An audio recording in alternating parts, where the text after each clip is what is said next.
Assalamualaikum warahmatullahi wabarakatuh. Salam guru penggerak.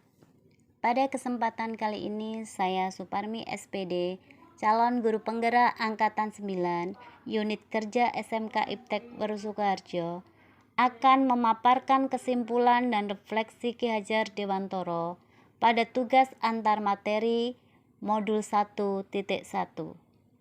Saya akan menampilkan refleksi diri saya terlebih dahulu. Pertama, apa yang saya percaya tentang murid dan pembelajaran di kelas sebelum saya mempelajari modul 1.1. Kedua, apa yang berubah dari pemikiran atau perilaku saya setelah mempelajari modul 1.1. Ketiga, apa yang dapat segera saya terapkan lebih baik agar kelas saya mencerminkan pemikiran Ki Hajar Dewantoro. Yang saya percaya tentang murid dan pembelajaran di kelas sebelum saya mempelajari modul 1.1. Pertama, pembelajaran terpusat pada penuntasan materi. Saya lebih fokus untuk menjelaskan materi sampai tuntas.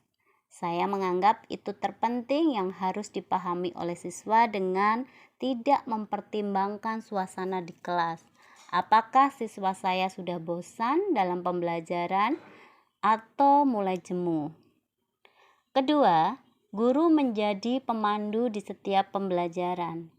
Saya merasa anak belum memahami sepenuhnya tentang pembelajaran yang saya berikan. Saya selalu aktif menjadi pemandu mereka di setiap pembelajaran, yang seharusnya saya memberikan ruang kepada mereka untuk menyampaikan argumen tentang pembelajaran saya.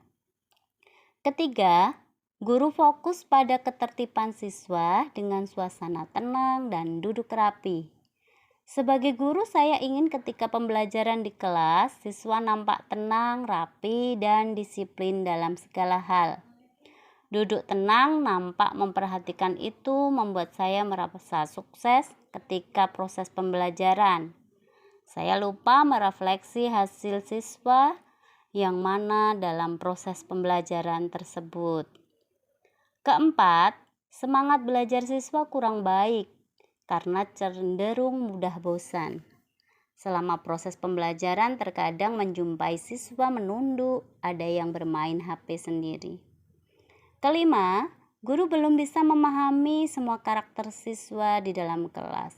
Saya belum bisa memahami semua karakter siswa dengan baik sehingga saya menganggap semua siswa sama dan perlakuan yang saya berikan cenderung sama pula.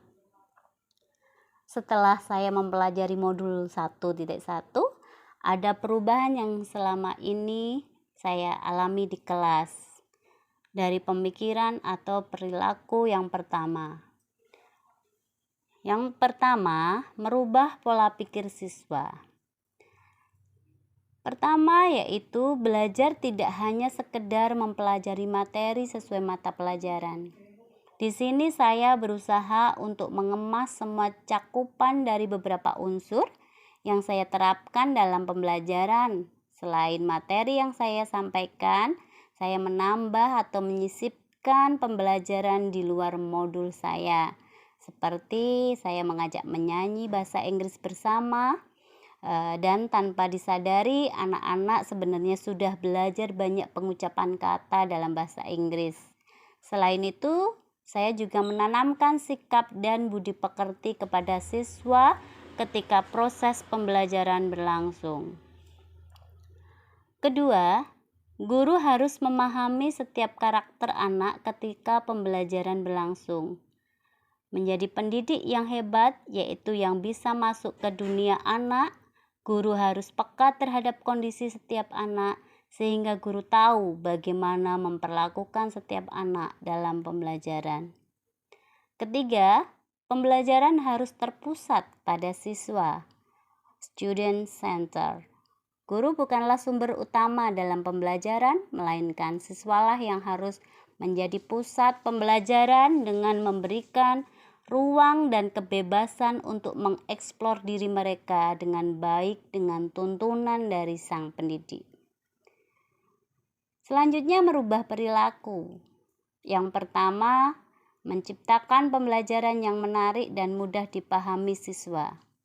Di sini saya sebagai pendidik mulai menata proses pembelajaran saya dengan baik, yaitu membuat rancangan pembelajaran yang menarik dan mudah dipahami. Kedua, menyisipi permainan atau ice breaking untuk memecahkan suasana di kelas menjadi enjoyable atau menyenangkan.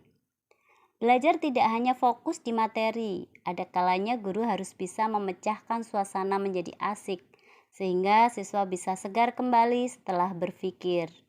Saya mulai menambah ice breaking atau permainan dalam belajar. Ketiga, memberikan ruang kepada siswa untuk mengeksplorasi bakat minat yang diminati oleh setiap siswa. Saya memberikan kebebasan kepada siswa untuk beropini, memilih tema mana yang akan dipilih siswa dalam belajar, dan saya memberikan keleluasaan pada siswa pula untuk memilih model-model pembelajaran.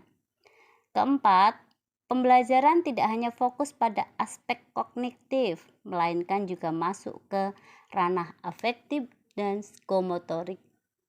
Di sini dalam pembelajaran, saya mulai fokus dalam beberapa hal yang biasanya cenderung di aspek kognitif saja. Apa yang dapat segera saya terapkan lebih baik agar kelas saya mencerminkan pemikiran Ki Hajar Dewantoro? 1. Membuat program pembelajaran yang menarik, interaktif, dan menyenangkan. Kedua, menjadi siswa sebagai pusat pembelajaran atau student center. Siswa yang berperan aktif di sini dalam proses pembelajaran dengan mengungkapkan ide, gagasan, dan juga hal-hal yang mereka tentukan dalam proses pembelajaran sesuai minat dan bakat siswa. 3. Mengutamakan pembelajaran yang mengedepankan sikap dan budi pekerti yang luhur. Setiap pembelajaran ada hal yang bisa menjadi suri teladan murid. Di sini saya sebagai pendidik harus bisa menjadi contoh dalam bersikap dan berbudi luhur sehingga setiap ucapan dan gerakan saya menjadi penuntun bagi mereka. 4. Mengkonsep pembelajaran dengan sistem merdeka belajar sesuai profil Pancasila. Sebagai contoh, kita mengenalkan budaya-budaya kita yang saat ini ada supaya bisa lestari selamanya. 5. Pembelajaran bisa mengikuti iramanya dengan memperhatikan kodrat alam dan kodrat zaman siswa. Mendidik bukanlah sekedar mendidik, melainkan kita perlu paham dunia anak kita dan latar belakang mereka, dari mana mereka asal, sehingga dengan pedoman itu kita bisa masuk menyampaikan pesan kita dengan baik. Menyisipi setiap pembelajaran dengan sebuah permainan yang mendidik, namun membuat suasana kelas lebih rileks dan menyenangkan. Permainan salah satu cara menyegarkan kembali kepenatan siswa. Maka hal ini menjadi langkah saya untuk mengimbangi dari setiap pembelajaran yang saya berikan. 7.